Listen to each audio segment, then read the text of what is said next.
This channel does not promote any violent, harmful, or illegal activities. All content provided by this channel is meant for an educational purpose only. Supreme কোর্টের নির্দেশও তুচ্ছ স্বঘোষিত দাবাং প্রাক্তন ভিডিওর কাছে। সর্বোচ্চ আদালতের সময়সীমা অনেক আগে পার হয়ে গিয়েছে, তবুও আত্মসমর্পণ করল না রাজগঞ্জের প্রাক্তন ভিডিও প্রশান্ত বর্মন। কোন সাগরের অতলে লুকিয়ে এই প্রশান্ত, নাকি প্রশাসন হদিশে জেনেও চুপ রয়েছে? সুপ্রিম কোর্টের ডেডলাইনের 11 দিন পার, এখনো আত্মসমর্পণ করেনি সোনা ব্যবসায়ী খুনে অভিযুক্ত প্রশান্ত বর্মন। তাকে গ্রেফতারও করেনি রাজ্যের পুলিশ। কোথায় গা ঢাকা দিয়েছে রাজগঞ্জের প্রাক্তন ভিডিও?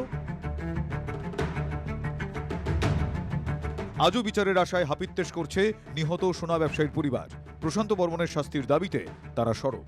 প্রশান্ত বর্মনকে অ্যারেস্ট করতে প্রথম থেকে বলেছিলাম, ও আজ পর্যন্ত অ্যারেস্ট হয়নি। এ কি অত প্রভাবশালী? আজ পর্যন্ত অ্যারেস্ট হয়নি। আমার দোকানও আজ পর্যন্ত বন্ধ আছে, আমার দোকানও খুলতে পারেনি। সল্টলেকের সোনা ব্যবসায়ী স্বপন কামিল্লাকে অপহরণ করে খুনের অভিযোগ ওঠে প্রশান্ত বর্মনের বিরুদ্ধে। 22 ডিসেম্বর খুনে অভিযুক্ত রাজগঞ্জের প্রাক্তন ভিডিও প্রশান্ত বর্মনের আগাম জামিনের আর্জি খারিজ করেছিল কলকাতা হাইকোর্ট। এরপর থেকে বেপাত্তা হয়ে যান প্রশান্ত বর্মন। সুপ্রিম কোর্টে দ্বারস্থ হওয়ার পর 23শে জানুয়ারির মধ্যে তাঁকে আত্মসমর্পণের নির্দেশ দেয় সর্বোচ্চ আদালত। কিন্তু তারপর 11 দিন পেরিয়ে গেলেও পাত্তা নেই প্রশান্তর। এরই মধ্যে শিলিগুড়িতে তার দুটো বাড়ির খোঁজ পেল TV9 বাংলা। শিব মন্দির এশিয়ান হাইওয়েজের ধারে একটি বড় জমি কিনে বিলাসবহুল বাড়ি বানিয়েছিল প্রশান্ত। বিশাল লোহার গেটে আপাতত বড় তালা ঝুলছে।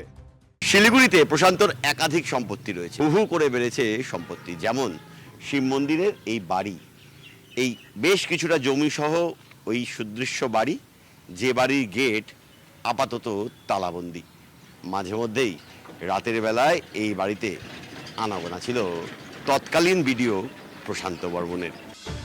এই বাড়ি থেকে কিছু দূরেই উত্তরবঙ্গ বিশ্ববিদ্যালয়ের 2 নম্বর গেটের উল্টো দিকে আরও একটি বাড়ি রয়েছে প্রশান্তর, কিন্তু সেখানেও তালা ঝুলছে। এবার দেখাবো প্রশান্ত বর্মনের আরও একটি বাড়ি, যেটিও ওই প্রথম বাড়ি থেকে ঢিলচড়া দূরত্বে কিছুটা দূরে শিব মন্দিরেই। এটা সেই বাড়িটা, যে বাড়ির গেটে এখানেও একটা বড় তালা ঝুলছে। এই বেশ কিছুটা জমি নিয়ে ছোট ছোট কিছু ঘর, যে ঘরের ভিতর প্রশান্ত বর্মন থাকতেন।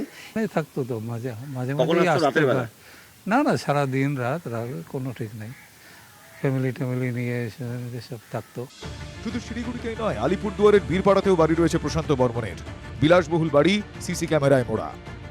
উনি আসতেন মাঝে মাঝে থাকতেন। উনি যখন এখানটায় কালচিনি ব্লকে ছিলেন আর কি, তখন এখানেই থাকতেন। তারপরে এখান থেকে ওনার যখন রাজগঞ্জ পোস্টিং হয়ে গেল, ওনাকে সবসময় দেখা যেত না, তবে হঠাৎ আসতো, একটু জানতাম আর কি।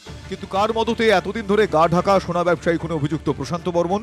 পশ্চিমবঙ্গ পুলিশ সব জানে, কিন্তু পশ্চিমবঙ্গ পুলিশ যার ইশারাতে চলেন, তার কাছ থেকে সবুজ সংকেত না পাওয়া পর্যন্ত তাকে গ্রেফতার করবেন না। পশ্চিমবঙ্গের শাসক দল এর পিছনে তাকে বিভিন্নভাবে সমর্থন, তাকে আশ্রয় দিয়ে যাচ্ছে। প্রশান্ত বর্মন একটা প্রশাসনের বিষয়, কেউ আইনের ঊর্ধ্বে না।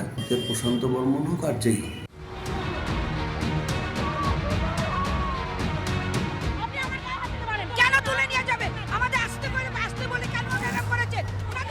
কলকাতায় বিক্ষোভ সমাবেশের আগের দিনই রাস্তা থেকে শুরু করে স্টেশন, বিভিন্ন জায়গা থেকে আশা কর্মীদের গ্রেফতার করেছিল পুলিশ আগ বাড়িয়ে। কিন্তু খুনে ফেরার অভিযুক্ত প্রশান্ত বর্মনকে গ্রেফতার তো দূরের কথা, খুঁজেই পাচ্ছে না পুলিশ। পিছনে কোন রহস্য?